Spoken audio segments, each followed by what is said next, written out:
And we're on. Chia, the beauty attorney. Thanks for being on Fitness and Consciousness. Hi, thanks for the invitation, Ryan, and hi to all your fans and listeners. Yeah. So when we were talking before, well, maybe let's start with like giving a little background of like who you are and what you do. Yeah, sure. So, as you mentioned, my name is Chia, and I'm known as the beauty attorney. And mainly, what I do for a living is I do practice. I'm a biologist, so I specialize in health and well-being for women mainly, and I'm also a medical attorney. So I have a very vast background in human biology and health and wellness. So I started my own YouTube channel earlier this year. So it's under the name of The Beauty Attorney. And I like to give out, basic general information on health and well-being, how to look better, how to feel better. I like to focus mainly on women, but of course, all of my information is very general as well. So of course, men are more than welcome to listen and take part.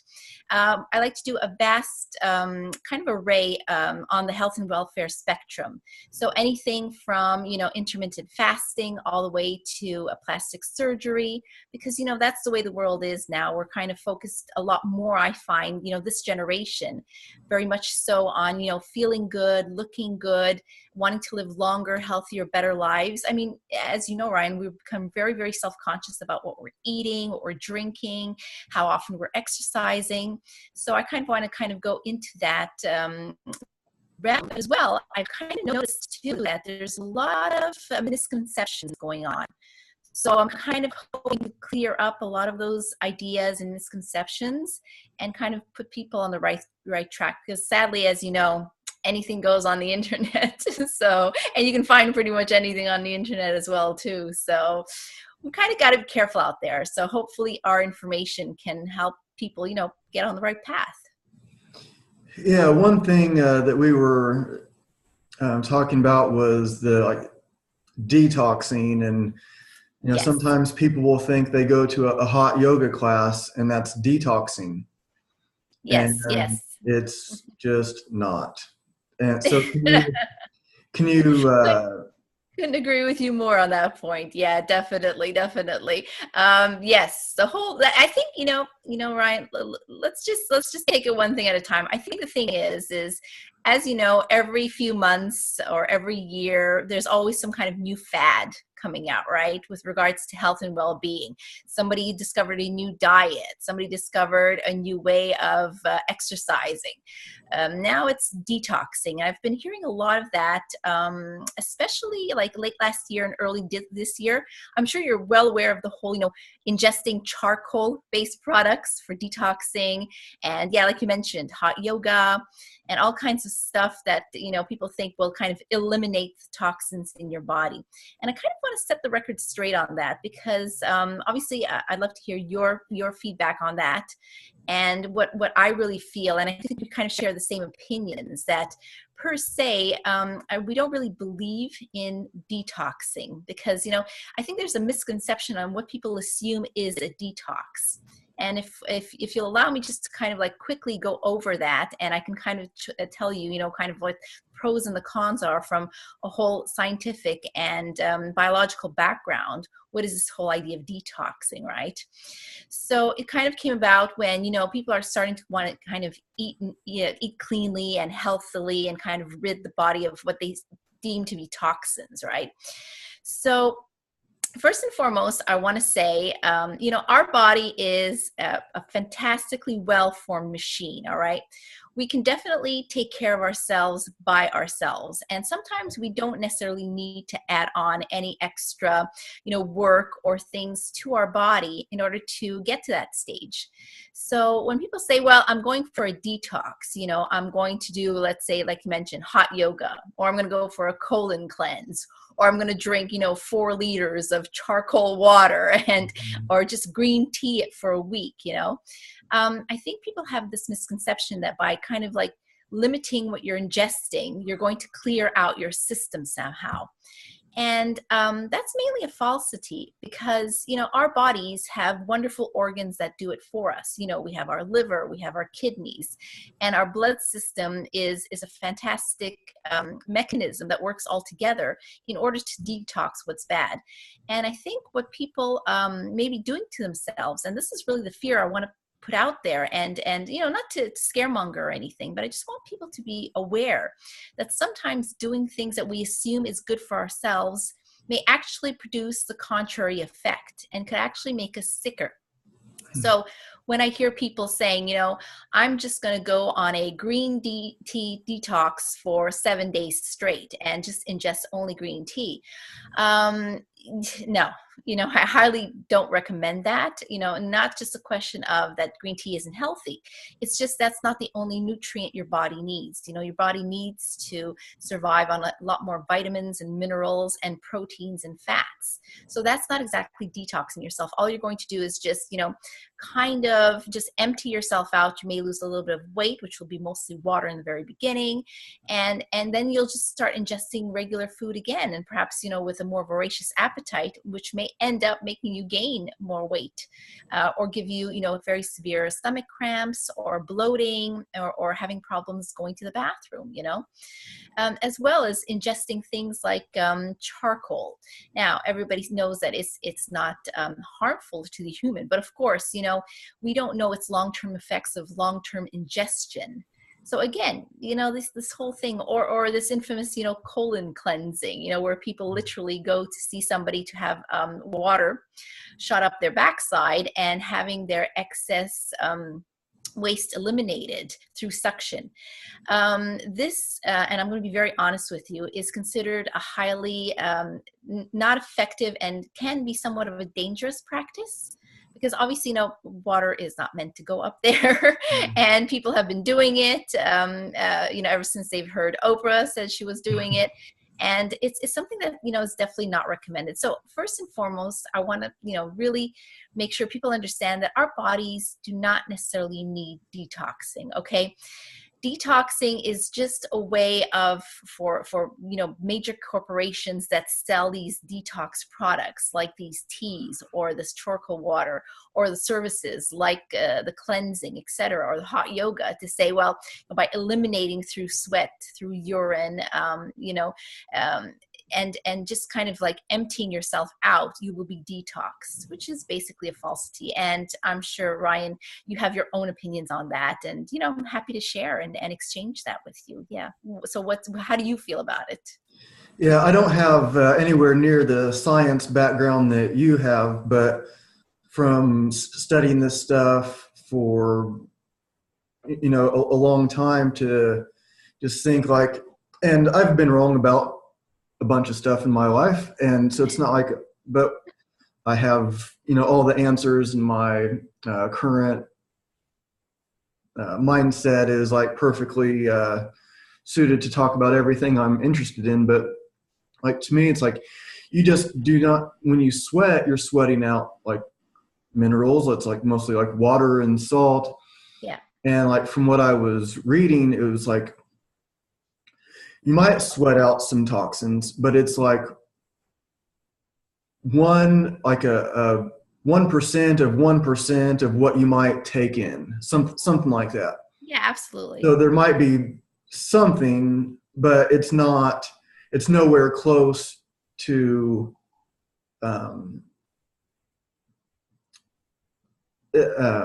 No, it doesn't justify basically what, all the headaches you're going through to get to that point. I mean, if you're spending an hour in hot yoga, or you're in a steam room or a sauna for like, an hour on end, which, can be actually quite dangerous for you, you're not basically sweating anything out that is just basically more than, some water and a few minerals that, will definitely not detox you, because anyway, your body needs those minerals and salts in order to function. Your electrolytes, you need them, or else, our heart doesn't beat properly.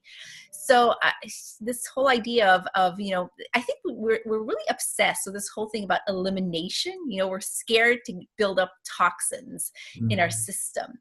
And although I do understand that fear, and I can certainly, sympathize with that, again, our body has been created through, thousands and thousands of years of evolution to be able to prevent us from getting poisoned from the things we ingest. So we're not doing ourselves any additional favors by saying, well, I'm going to sweat everything out, or I'm just going to, go to the bathroom and eliminate it through there, or just drink something that's going to, bind through all these poisons and toxins and eliminate them. And again, I think what we have to also make clear is, we hear words, we hear the word detox and we think immediately toxin. And what is a toxin? Basically, a toxin is a poison, something that's really bad for us, something that could potentially kill us. Okay. So unless, you're somebody who, likes to live dangerously and is going around, eating and drinking things that are highly poisonous or highly toxic for your body, there really is no need per se to detox whatever is in your system, because we're not ingesting anything that could be very, very potentially dangerous to our system, because our bodies were made to either reject, for example, and this is a very simple example. You're at a party and there's been some food that's been left out in the sun for a while, and it's gone bad, and you accidentally ingest it. Now, what's the first thing that's going to happen is, within less than about maybe half an hour to an hour of ingesting, your body's going to react, and what's the first thing it's going to do is actually going to make you throw up, because it doesn't want to have the actual toxins in the food that was spoiled contaminate your blood. So your body will automatically reject that. So again, that's, it's kind of, a bit gross to say, but it is, vomiting, regurgitating is actually a form of detox for something that could potentially be harmful to you. Certain foods that have an extremely bad, bitter taste to them, you will not want to ingest it because your body's telling you, look, this could potentially be dangerous to you. So please do not eat this. So again, this whole idea, I think, of detox is more, for me, in my opinion, kind of a marketing hype.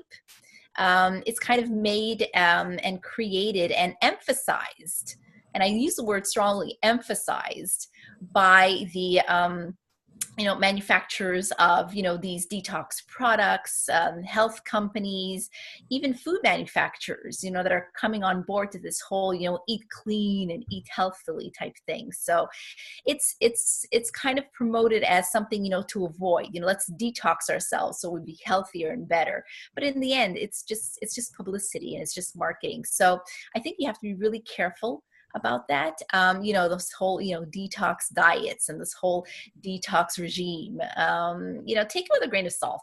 If you want to have a detox tea, after your meal, hey, go for it. Maybe you want to, satisfy your thirst with a bottle of water, charcoal, or whatever, have fun, go ahead. Obviously we're not here to, forbid or tell everybody don't do this and don't do that. But I think you have to also take it with a grain of salt. And perhaps we can also follow through, Ryan, because you mentioned to me, you're into veganism and you're following that. And that could be considered actually a detox diet, when you're eliminating all forms of animal protein and, looking for plant-based alternatives. And let me ask you the question then, do you feel that you're kind of following yourself indirectly a kind of detox diet by eating only plant-based proteins, etc., and eliminating all animal-based proteins? I don't really think of it as detoxing, or even like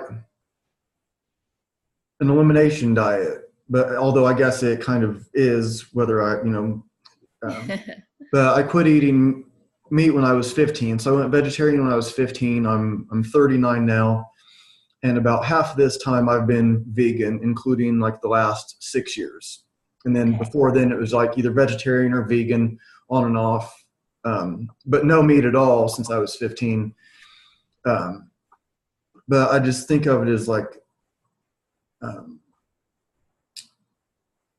some people will say, like, you don't, like, we're not really meant to eat meat. So maybe like the animal muscle, animal like meat will like stay in your system for too long and then it rots and that's not good. And I don't know if that's true or not. I mean, I can see how that might be true, but I don't really think about it like that. And when I go to like yoga class, like have like kind of like this love-hate thing with yoga, and like in my mind, what I think yoga really is compared to what, I mean, maybe not coincidentally, I started learning about yoga when I was 15 also. and that was like not really the hatha yoga stuff. I wasn't going to yoga classes and doing up dog and down dog and warrior two and all that. I was reading about like karma yoga and bhakti yoga. So it's like Krishna consciousness stuff. And it's not, it seems like a completely different world than, oh, I'm going to go to this yoga studio downtown and do these exercises that are spiritual, and it's going to be really hot in there. And so to me, it's like a kind of a different thing. But yeah, to answer the question, I don't really see the veganism as the detox diet, but I think a lot of times vegans and vegetarians, we read labels. So if you're really if you're a strict vegan and vegetarian, you read every single label. And whereas if you're just like, you just try to like eat healthy and you're not a vegan or vegetarian, you go to the store, something looks good, you get it. Maybe you read the label, maybe you don't. Yeah. So I think that vegans may be the most, or like someone that's gluten-free, like vegan, gluten-free, they're going to be the most conscious of what they're ingesting. So when they see something that's like not good, like some like man-made chemical thing, or man-altered, like genetically modified or something like that, then they might be more conscious of that. So we're not taking in things that are not healthy. So we're not taking in, and maybe, I don't know if you could call it toxins, but we're at least trying, maybe toxin isn't even the right word for some of these things. No, I wouldn't say toxin, because if you can ingest it, it's okay. But perhaps something Yeah. less, say, less healthy, or, something that's maybe less compatible with your system.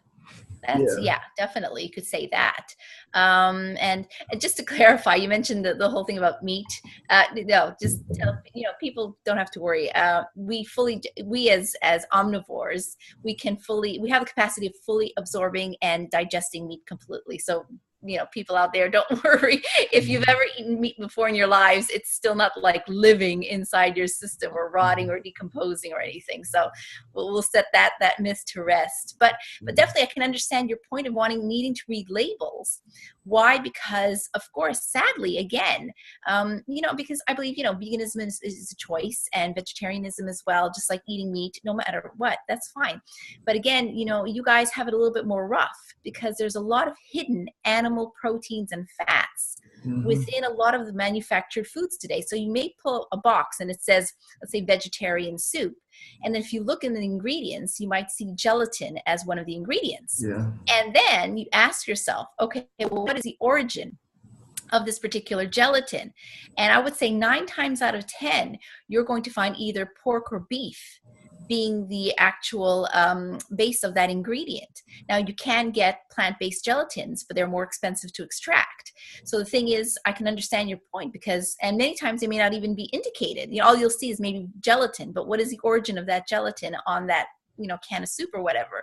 So you guys have really, have to become, almost inadvertently health conscious, because you're looking at what you're eating, not just through the eyes of the actual package or how it's presented in the supermarket, but you just really have to pick it up, turn it over, and go over every single ingredient and make sure it's compatible with your lifestyle. So, I kind of feel for you guys in that the industry should be more transparent and allow, or at least be more indicative on their ingredients list, where are the actual origins, so they can, because as you know, a lot of the these whole stampings of, let's say, bio, organic, green, natural, vegan, vegetarianism, it's not, everything is not necessarily protected either by the FDA or the actual manufacturers. This is all voluntary. So a manufacturer could perhaps make a product, let's say a loaf of bread, and say, okay, everything is plant-based except, let's say, we're going to add, I don't know, some kind of binder that comes from an animal source, and use that in there, and just mention the word binder, and not say it comes from, let's say, an animal protein or an animal source, and legally have the right to write vegetarian on it, vegetarian bread or vegan bread, because it's got no, general, or 99.9% of it is plant-based, which is not fair for you guys as well too. So again, it makes it a lot harder. So I think you guys would kind of be the kings and queens of detoxing, if you want to use that word, because you're so careful of what you have to put inside of you. And that's the point also I want to make, Ryan, if I may. Actually, the fact of detoxing, people assume it's something that is already in our system, when in fact, if you really want to follow this whole detox idea, if you really believe in it, and you say, no, I'm a diehard detox fan, I want to detox, well, then why don't you then basically be very careful and vigilant about what you're actually ingesting, rather than worrying about eliminating it from your system. If you don't have to worry about it, if you're not ingesting it, then you don't have to worry about it.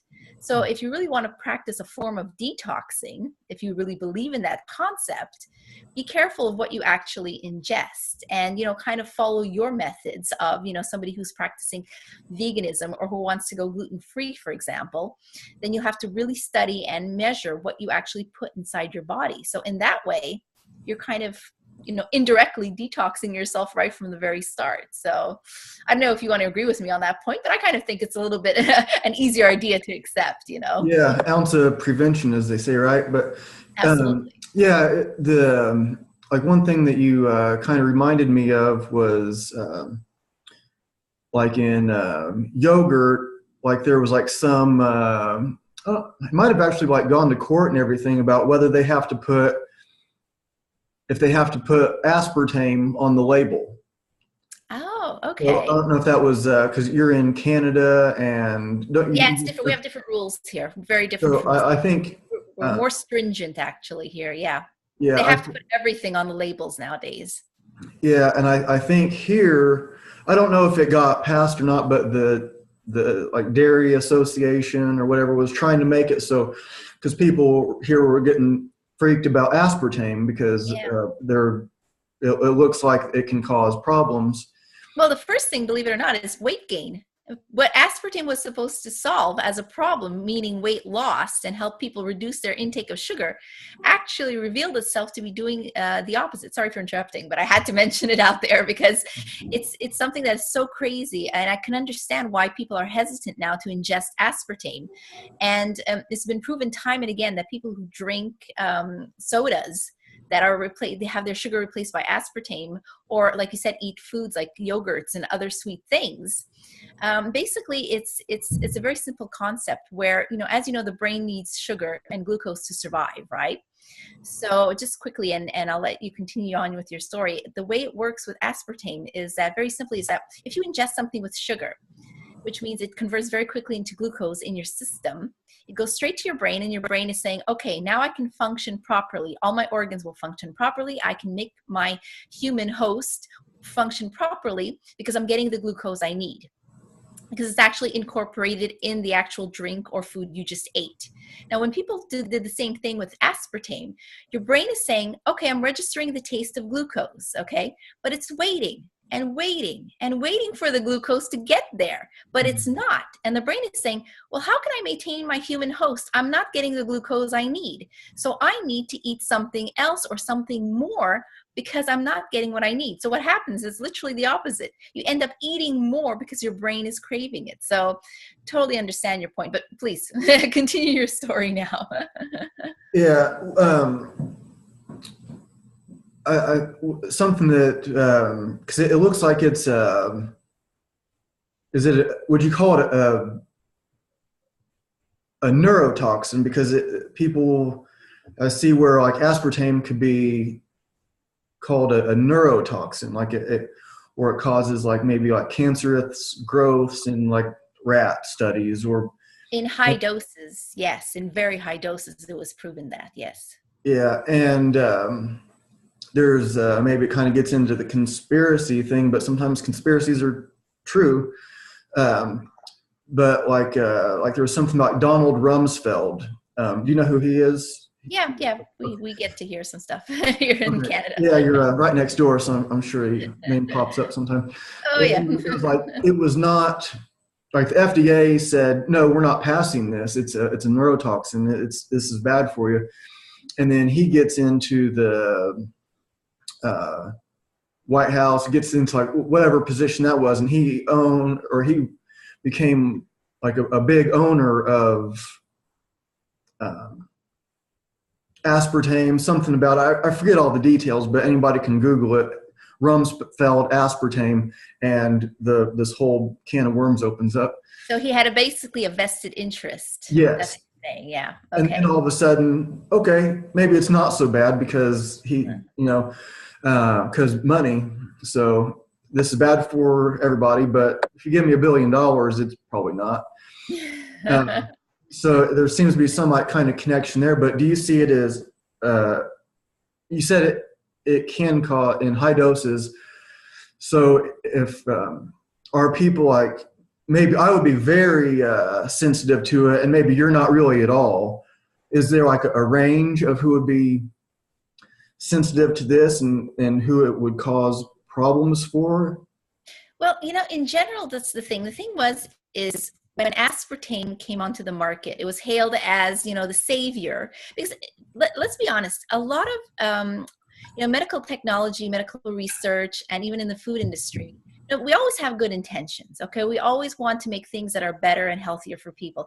Yes, there's always money concerns and involvement, and there will be, vested interests, as we mentioned before. But in general, I do believe that, big pharma and the big food industries are not there to produce foods that will just, basically kill us all off. But in the end, there can be some good things. Now, the idea behind aspartame and other sugar replacements was, as I mentioned before, it was to help prevent, because as you know, obesity and diabetes is a huge epidemic, not only in the States, but in the majority parts of, all Western and modern worlds today, in Europe, in South America, in Australia, parts of Africa. It's, sugar is deemed, the devil of the industry. And as much as we enjoy it in all our foods and it's omnipresent everywhere, it is something that we need to seriously cut down on. And aspartame was hailed as, the next generation of non-sugar sugars, if you will. Mm-hmm. So the idea behind it was fantastic. It was basically a molecule that tasted exactly like sugar. It gave you the sweet sensation you wanted without necessarily giving you all the bad side effects that went along with it, i.e., the higher glucose level in your bloods that is dangerous for diabetes, and the fact that, sugar eventually, if it's not spent in your system, the glucose turns eventually into fat. So again, then tackling the idea of obesity. So the links of sugar with diabetes and obesity would have been, practically solved by just replacing everything with aspartame. But again, we have to remember that aspartame is a man-made product, and we don't know fully its full effects until we literally practice with that particular product over time. And aspartame was created, quite a few, I would say at least a couple decades ago, if not more. So we got a chance now to have at least, maybe 15 to 20 years of research done on this post-aspartame discovery to find out that, yes, in the end, in very high doses, when injected into rats, on a regular basis, can cause, potentially cancerous tumors.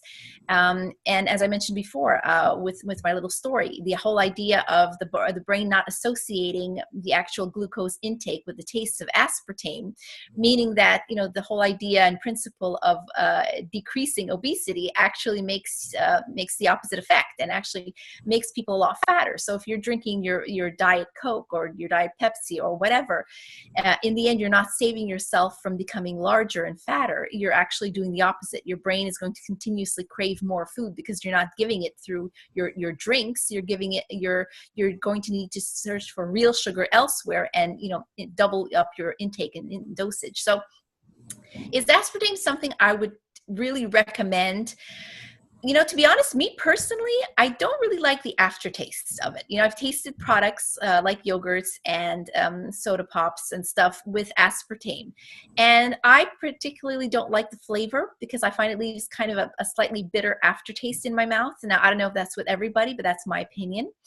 And as well, I'm not so keen on, kind of replacing one bad thing with something that is not necessarily, as good anymore. Now that we know more about aspartame, now that we know its potential side effects, general side effects of, weight gain and potentially causing harm, it's not something I recommend.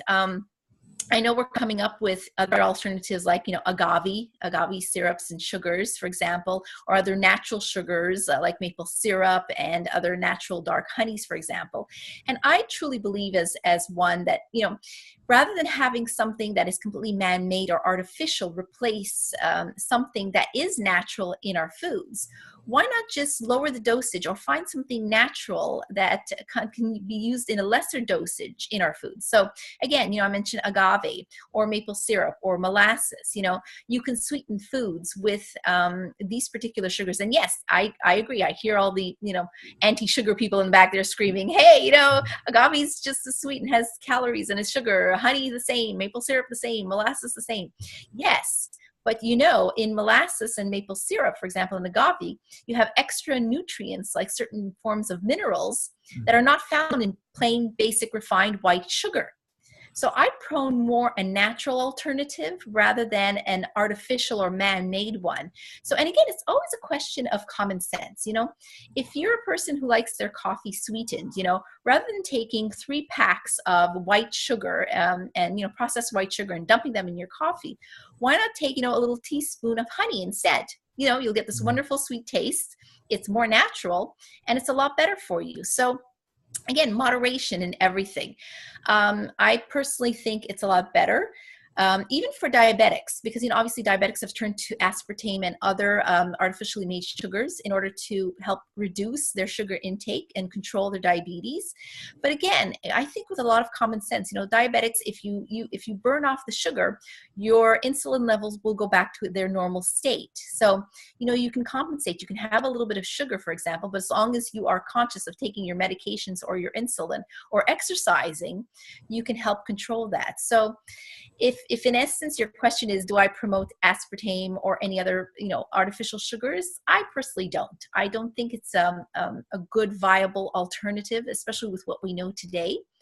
And, I think there are so many better choices out there that we could make, taking a natural fruit instead, a natural sweet fruit like a banana, for example, or a mango is a lot healthier and better for you. So again, but always in moderation. If you're somebody who cannot ingest a lot of sugar, just don't. If you want your soft drink, just either, rather than drinking, 5 liters a day of Diet Coke, just take, one little, can of regular Coke, for example, and satisfy your craving there.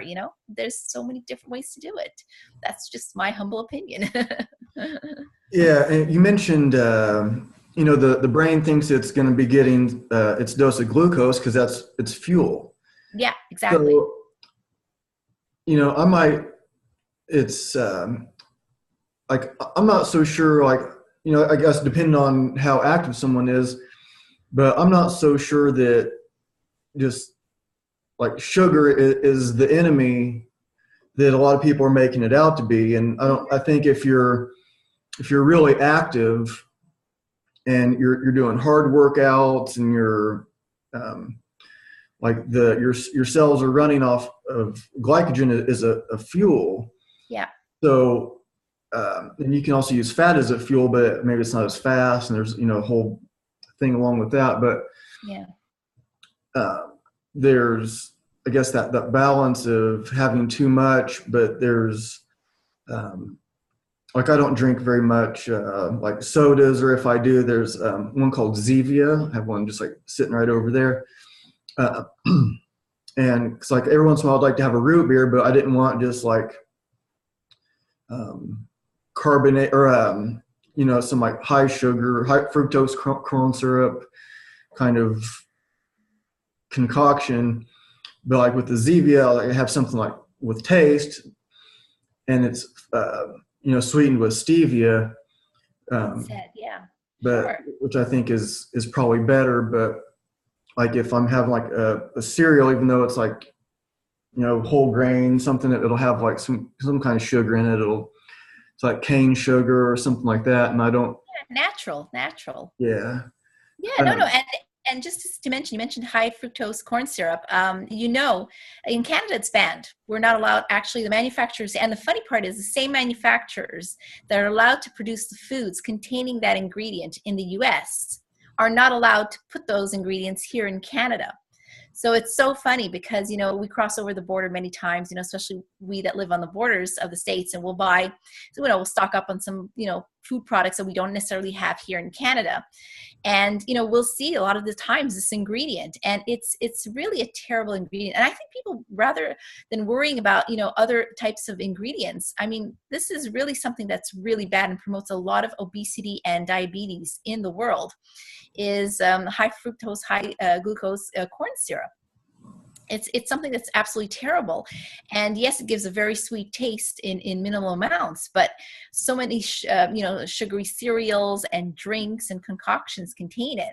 I mean, I would definitely lobby, and follow Canada's example in the States to say, look, rather than putting this particular sugar in this as an ingredient, sweeten foods, why not take just regular plain, obviously it costs more, but still I think people would be willing to pay more for something for more not natural alternative, or try in essence to avoid those types of foods that contain that ingredient, because I see it as a very bad ingredient per se. I mean, it's been linked with so many conditions that it's something I would definitely steer well away from. So most definitely. what about it makes it bad?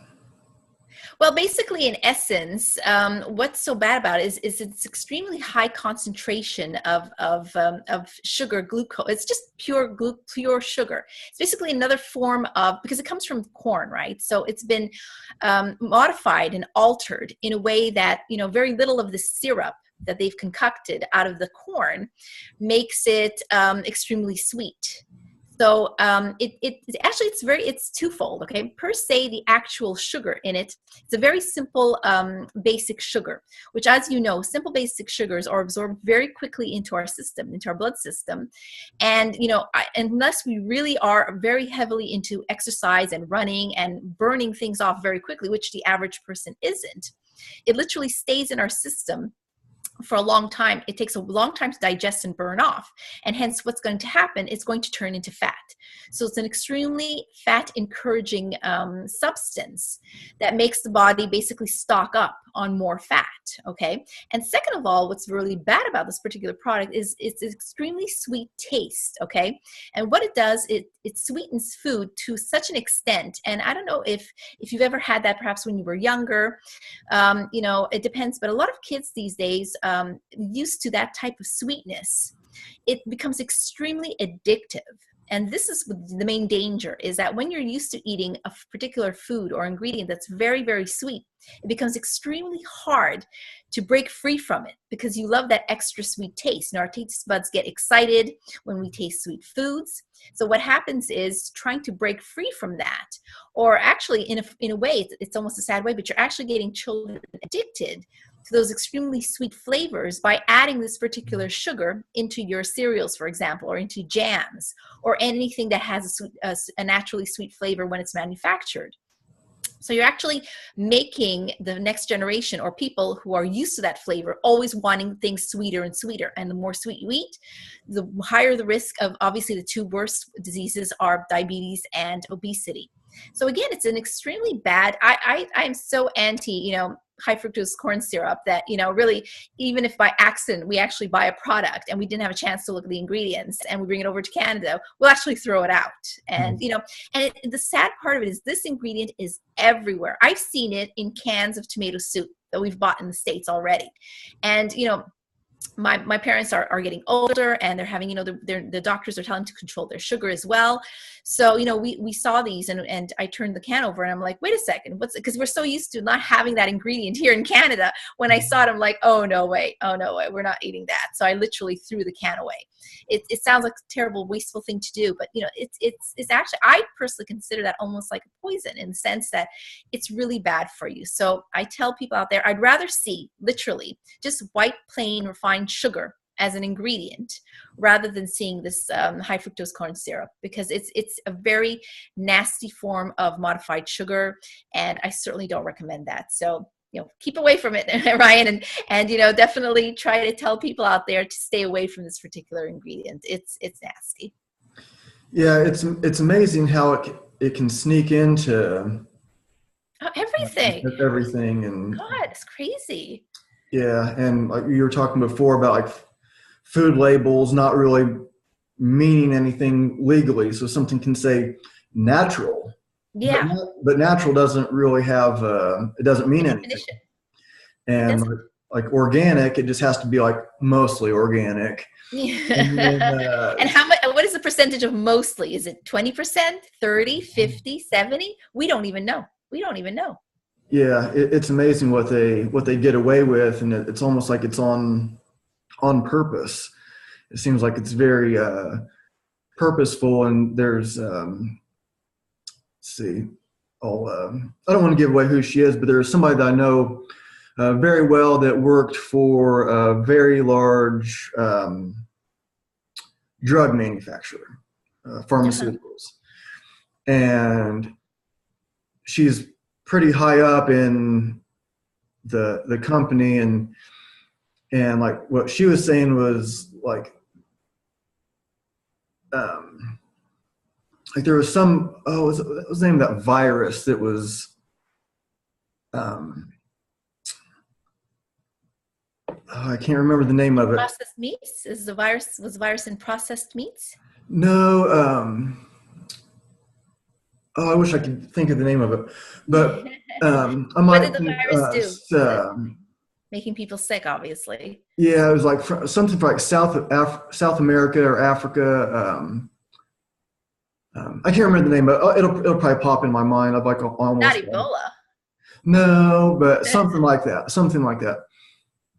But like before it it broke out, they were already having meetings about the treatment for it.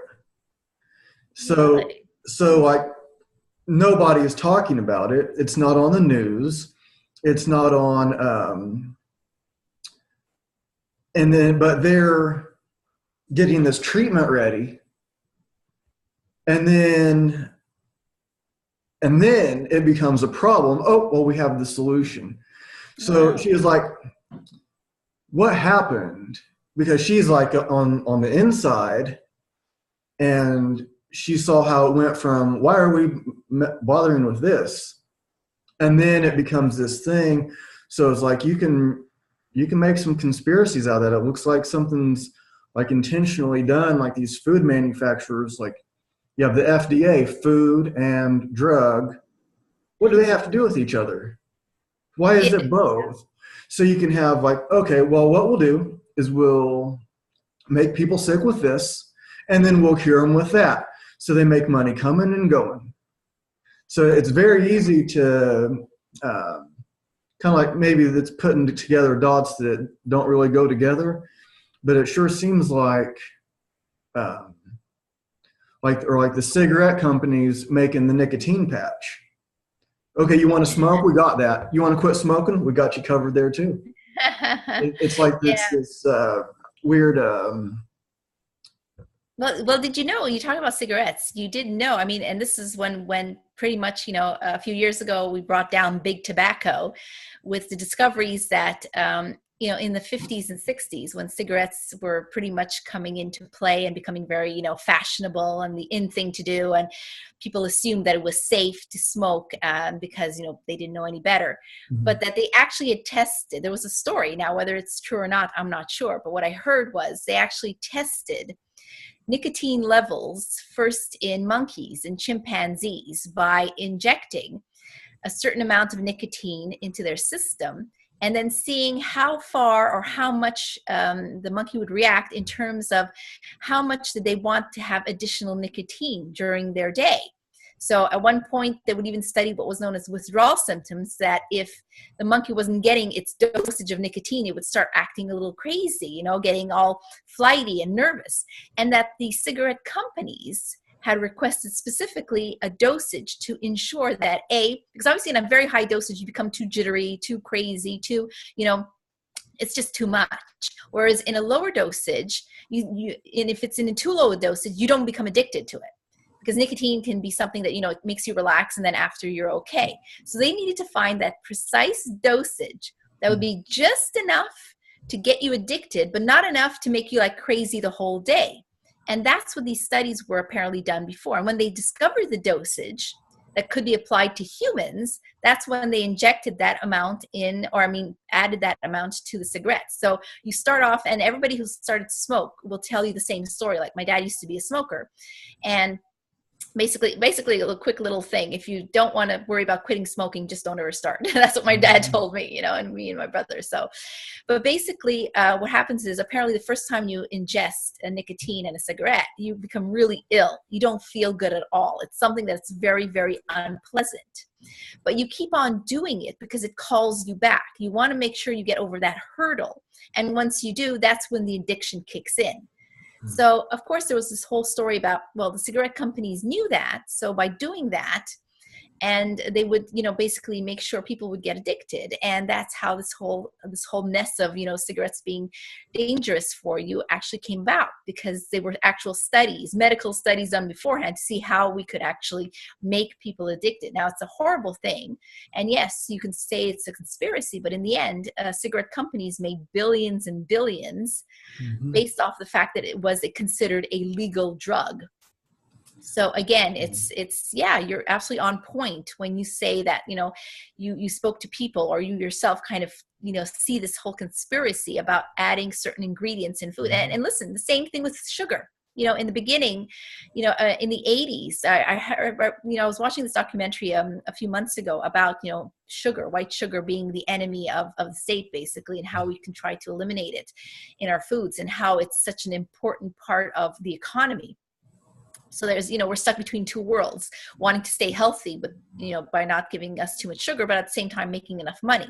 So, there was this whole thing about how in the 80s, when sugar came out as being the fat replacement alternative, because I don't know if you've heard of that story, but basically, when you have a low-fat product, okay, for example, a low-fat yogurt or low-fat cheese or low-fat anything, what do you have to replace the fat with? Because you've got to replace it with something, because if you add water to it, it's just going to become tasteless. So what they did was replace the fat with sugar. So it has a very pleasant taste, and it gives you that same sensation as a fat. But people were starting to realize, you're exchanging basically one bad for another. You're taking away the fat that was causing, a lot of artery clogging problems, and replacing it with sugar that gives you just as much obesity and diabetes. So there was this whole anti-fat campaign in the 80s by saying, well, listen, let's replace fat with sugar. And sugar is not the enemy. Sugar is better for you. It makes food taste sweet. You burn it off quicker, so life is good. But in the end, after many years of research, we realized, no, in the end, we just traded one bad for another bad. So again, it's a question of common sense. I think we're educated enough, and we know enough today to say, look, no way. We don't need to add extra fats and sugars in our diet if we don't have to. And, we can make a choice. People say, well, you go into a grocery store, there aren't many choices. They're just shoving all these bad foods, and they're very strategic about it. And apparently, if you look when you come into a grocery store, the first thing you'll see are all the processed foods in the aisles, all beautifully laid out and all brightly colored to attract your attention. Whereas the fruits and vegetables and meats and healthy stuff is all way in the back. You've got to pass through the entire store before you get to your good stuff. But, we as consumers are more savvy, and we know that. What's stopping us from saying, my family is Italian origin, and they never believed in processed foods. Processed food was a treat you bought once in a while for your birthday, So, and they would just, going into a grocery store, they just, had, mad dash for the meats and the fish and the healthy fruits and vegetables at the far ends of the aisles, and that was it. Whereas, so we can do the same, we can be savvy shoppers and say, let's just buy the good, wholesome, natural foods, with the fresh fruits, the fresh veggies, the good meats and the good fish, and not be suckered into, what's going into this box, what's going into this can, or what's going into this bottle. We can make choices. And if we do that and we teach our kids that, we can definitely solve this whole epidemic by ourselves and without having to resort to medication or seeing doctors. So I don't know about you in your point of view, but I think you being a vegan, Ryan, vegetarian/vegan. And I think you also mentioned you were looking about going gluten-free as well.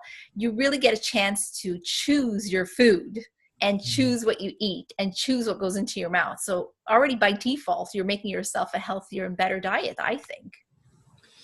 Yeah, I've considered the gluten-free thing. I don't know that I have any kind of like problem with it. Okay. But then sometimes when I'm reading about it, it seems like maybe everybody has somewhat of a problem with it, like it being like kind of inflammatory. So maybe I feel fine, but maybe I would be better off without it. So maybe my joints are, even though I feel good, I work out hard and I'm doing all kinds of stuff. But what if I could be better and lower my inflammation levels by cutting out gluten? And that seems to be a thing. And people seem to have like different levels of it. So some people can't have it at all. Some people, it doesn't seem to be a problem, but yeah, those with celiac disease obviously have to avoid gluten because it does cause a lot of inflammation in your stomach, and you are very you're very inflamed down there, and you get constant pains. So of course, if anybody around you suffers celiac, you obviously have to go always take what we say with a grain of salt. Speak to your doctor, speak to your medical professional. But if you are recommended to not eat gluten, of course, go for it. Now, our system, I think just a quick recap, of course, our systems have been, because we've been eating wheat-based products for about maybe 10,000 years or so.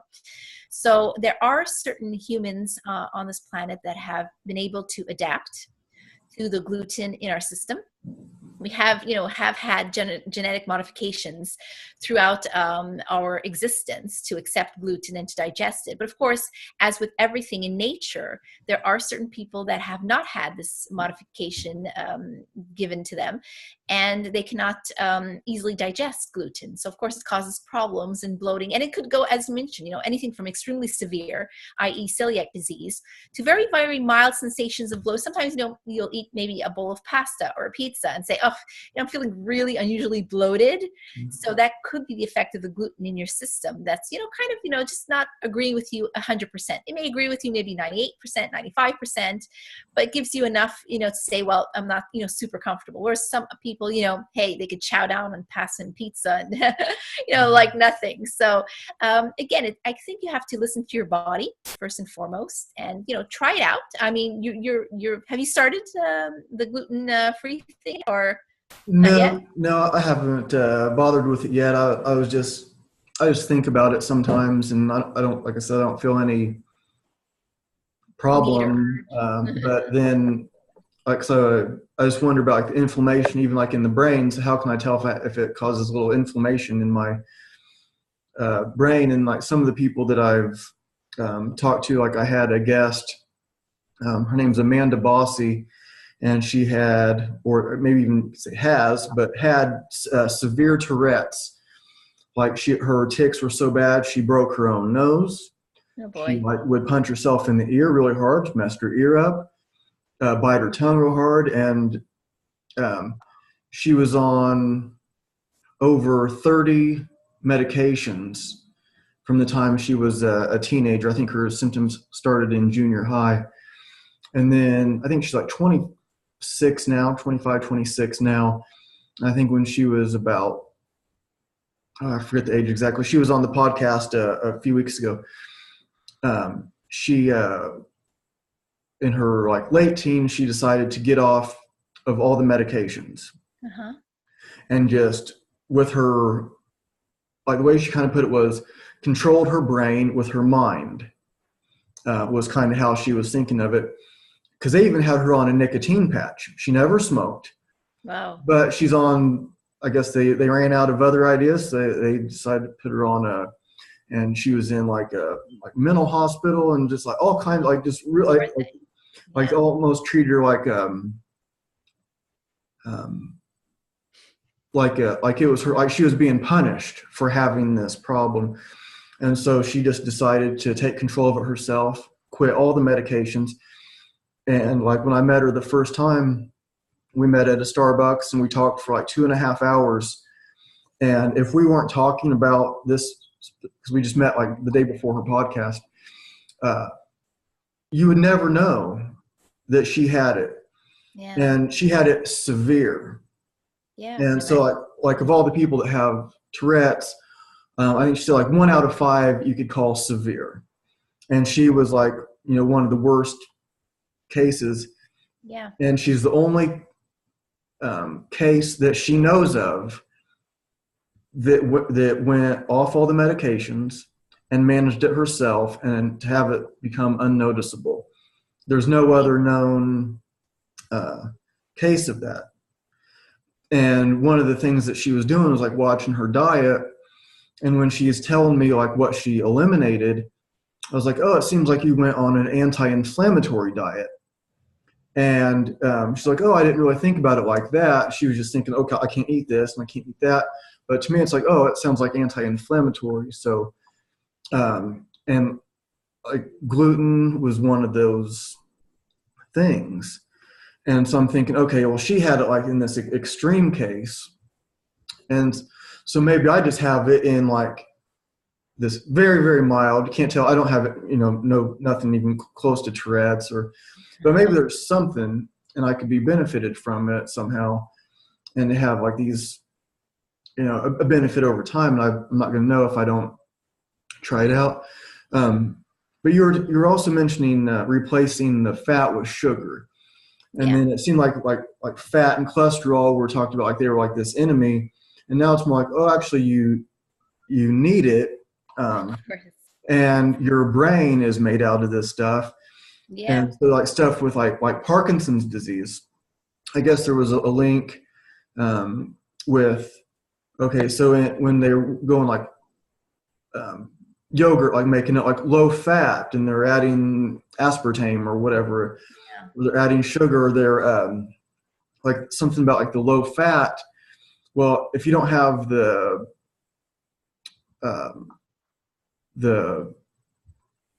materials to make the myelin in your brain, you're not going to be making the myelin in your brain. So if you go on this like really low fat diet, then you might cause problems like that. And perhaps that there's a link with Parkinson's. Do you have thoughts on that?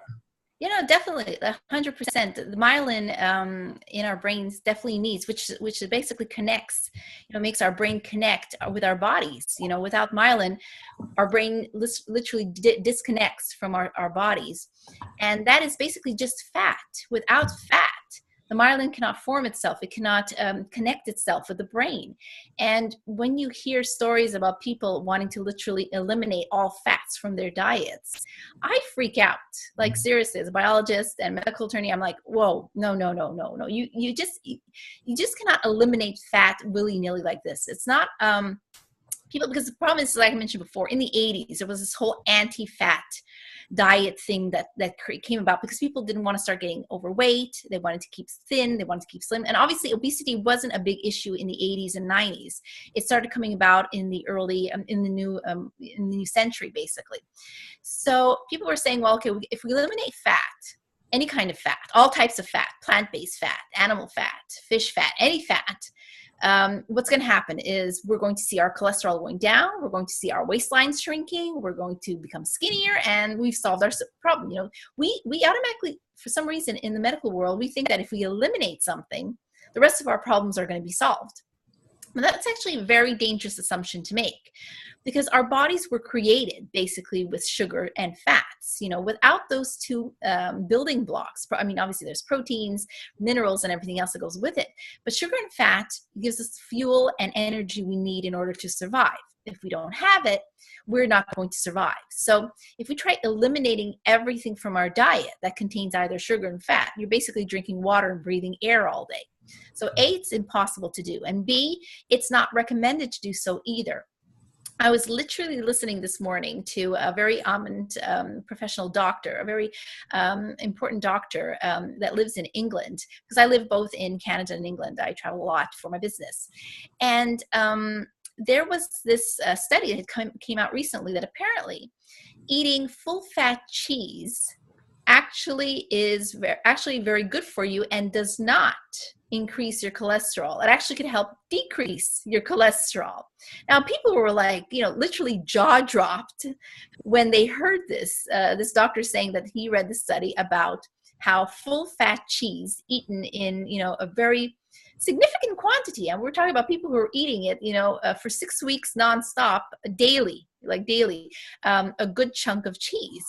And they tested their blood and noticed that their cholesterol had either remained the same or actually went down.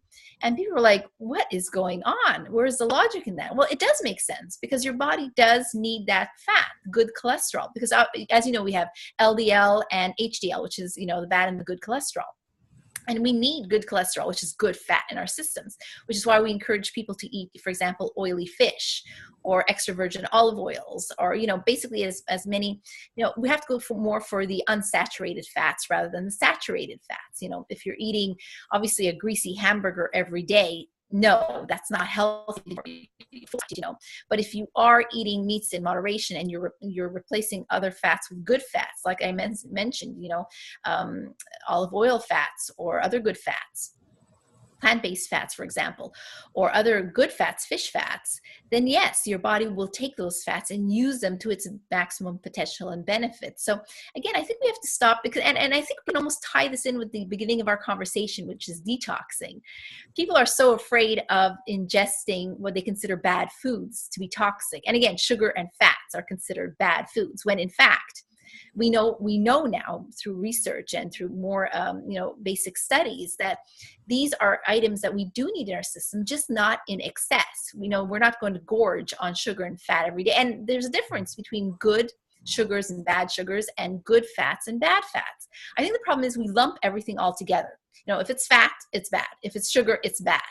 But that's not true. Okay. The fact of the matter is there is good sugar, the good sugar found in fruits that help our system, as well as the good fats found in foods that help our system too. So we have to know the difference between opening a bag of potato chips, for example, and actually, cooking up or roasting up or boiling a potato and adding, a spoonful of extra virgin olive oil to it with spices and eating that.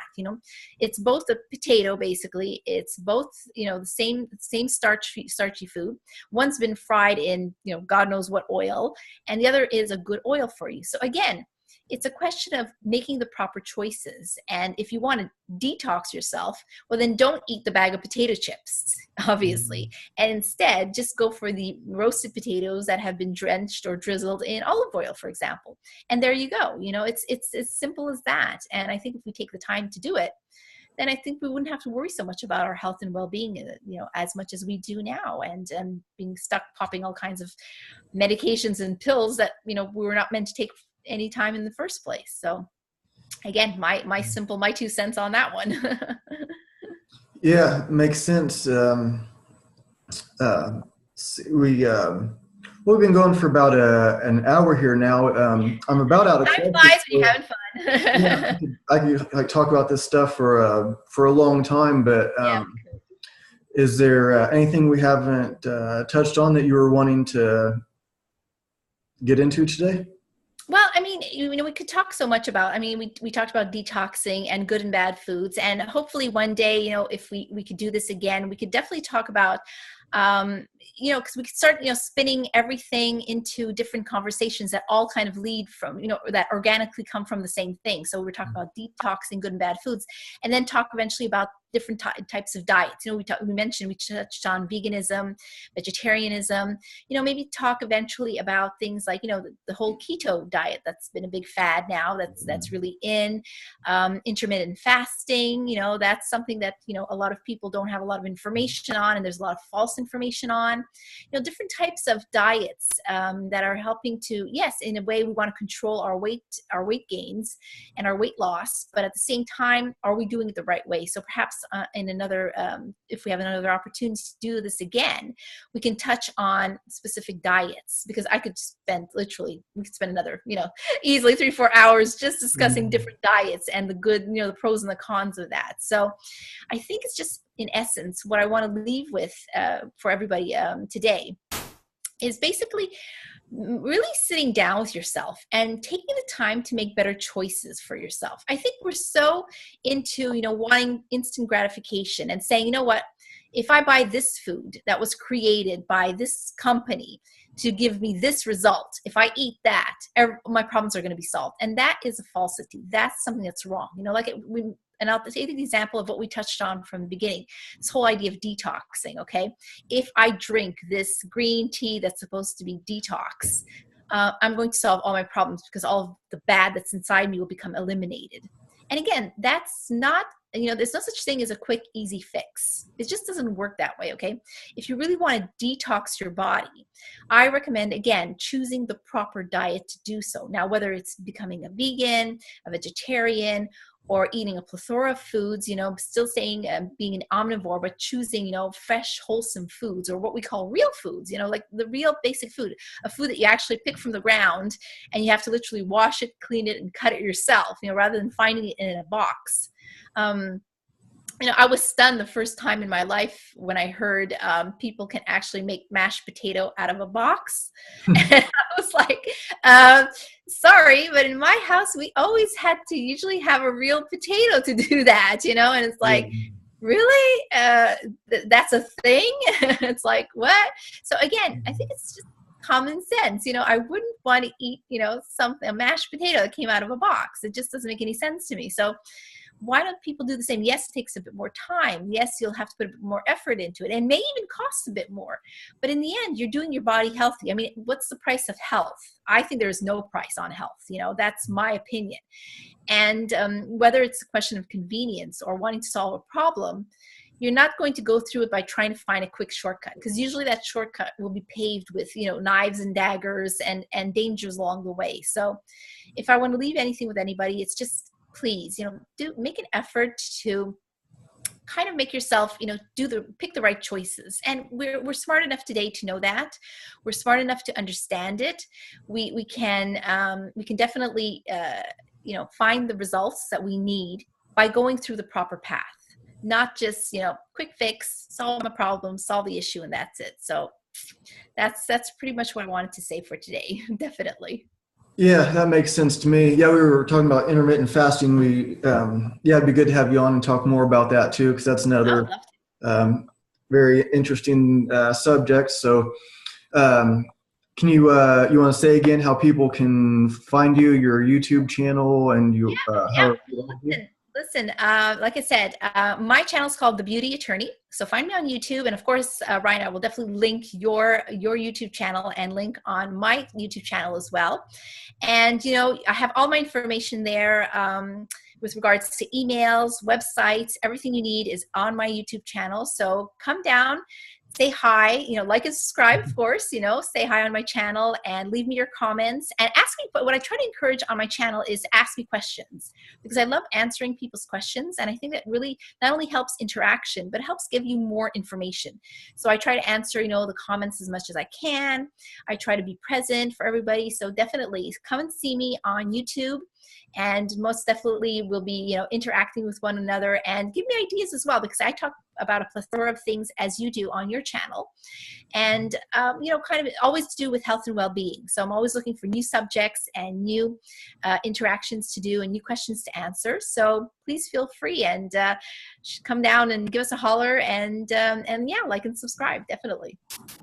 All right. Well, thanks again for coming on, and I will have a link to your channel from mine on YouTube, and so I will go ahead and stop the recording, and I'll talk to you for just a second when we're done. Okay. Bye, guys.